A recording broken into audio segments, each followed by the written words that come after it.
ನಮ್ಮ ಗುರುಗಳು 73ನೆಯ ಇಸ್ವಿಯಲ್ಲಿ ಇಲ್ಲಿ ಚಾತುರ್ಮಾಸ್ಯಕ್ಕೆ ಕುಳಿತಿದ್ದರು. ಇಸ್ವಿ ಇದು ನಾವು ಎಣಿಸೋದು ಅಲ್ಲವೇ ಇಲ್ಲ, ನಮ್ಮದಲ್ಲ ಅದು.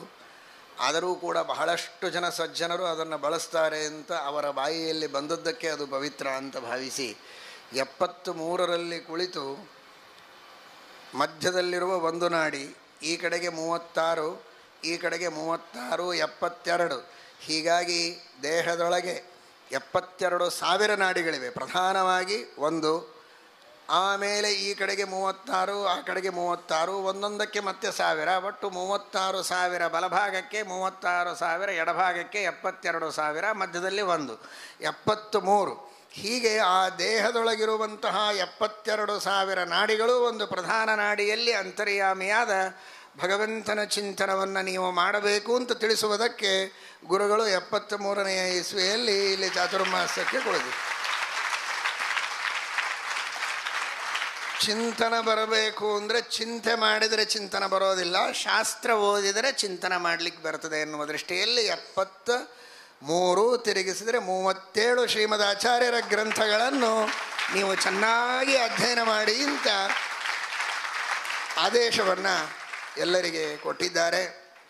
ಆ ನಂತರ ಗುರುಗಳ ಪ್ರೇರಣೆಯಂತೆ 2009ರಲ್ಲಿ ಕೇವಲ ಅಧ್ಯಯನ ಜ್ಞಾನ ಶುಷ್ಕವಾದರೆ ಪ್ರಯೋಜನ ಇಲ್ಲ, ಅದು ನವವಿಧ ಭಕ್ತಿಗೆ ಸಾಧನವಾಗಬೇಕು ಅನ್ನುವ ದೃಷ್ಟಿಯಲ್ಲಿ 9ನೆಯ ಇಸ್ವಿಯಲ್ಲಿ ಮತ್ತೆ ಆ ಚಾತುರ್ಮಾಸ್ಯ ಇದನ್ನು ತಿರುಗಿಸಿದರೆ 90 ಆಗ್ತದೆ. 9 ಹಿಂದಿರುವ 0, 2 ಅಂಕಿ ತಿರುಗಿಸು, ತಿರುಗಿಸಬಾರ್ದು.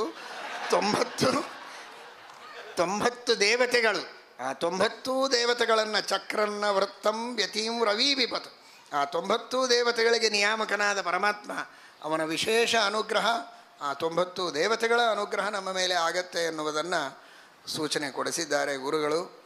ಈಗ ಮತ್ತೆ 24 ಜ್ಞಾನವನ್ನೂ ಪಡೆದಾಯಿತು.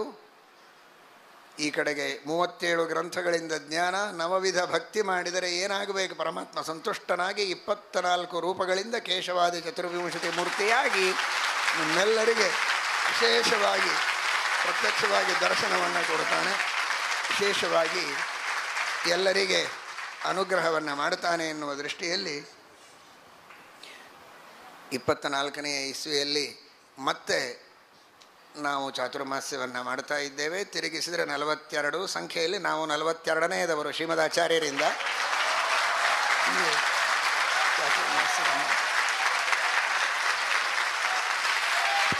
ಶ್ರೀ ಶ್ರೀ ಶ್ರೀ ಸತ್ಯಾತ್ಮ ತೀರ್ಥ ಸ್ವಾಮಿ ಮಹಾರಾಜ್ ಕಿ,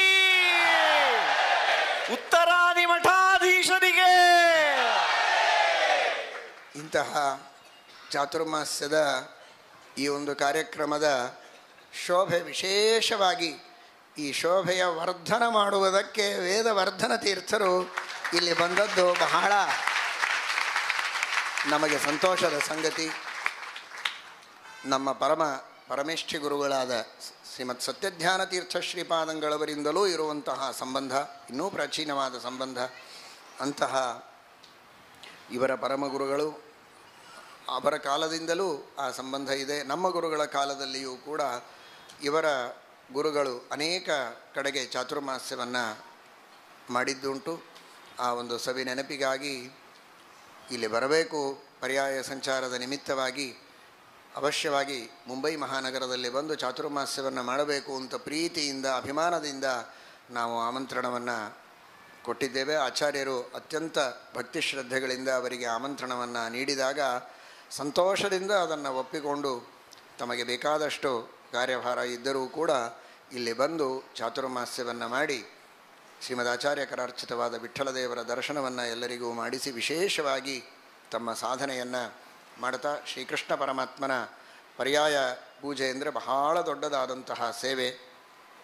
ಶ್ರೀಕೃಷ್ಣ ಪರಮಾತ್ಮನ ಸೇವೆ ನನ್ವನನ್ಯ ಶರಣಾತ್ಮನಾಂ ಸತಾಂ ಸಿದ್ಧಿ ವಿಘ್ನ ಮುಖ ದೋಷ ಭೇಷಜಂ ಐಚ್ಛದಚ್ಛಲದಯೋದಯಾದಯಂ ರೂಪ್ಯಪೀಠ ಪುರಗಃ ಕದಾಚನ ಅಂತ ಎಲ್ಲ ಸಾಧನೆಗಳಿಗೆ ಬರುವ ವಿಘ್ನವನ್ನು ಪರಿಹಾರ ಮಾಡುವುದಕ್ಕಾಗಿ ಶ್ರೀಕೃಷ್ಣ ಪರಮಾತ್ಮನ ಪ್ರತಿಷ್ಠಾಪನೆಯನ್ನು ಮಾಡಿದ್ದು. ಅಂತಹ ಕೃಷ್ಣನ ಪರ್ಯಾಯ ಪೂಜೆ 2 ವರ್ಷಗಳವರೆಗೆ ಮಾಡುವುದಕ್ಕೋಸ್ಕರ ಇಲ್ಲಿ ಸಂಚಾರ ಕ್ರಮೇಣ ಬಂದು ವಿಶೇಷವಾಗಿ ನಮಗೆಲ್ಲ ಸಂತೋಷವನ್ನು ಉಂಟು ಮಾಡಿದ್ದಾರೆ.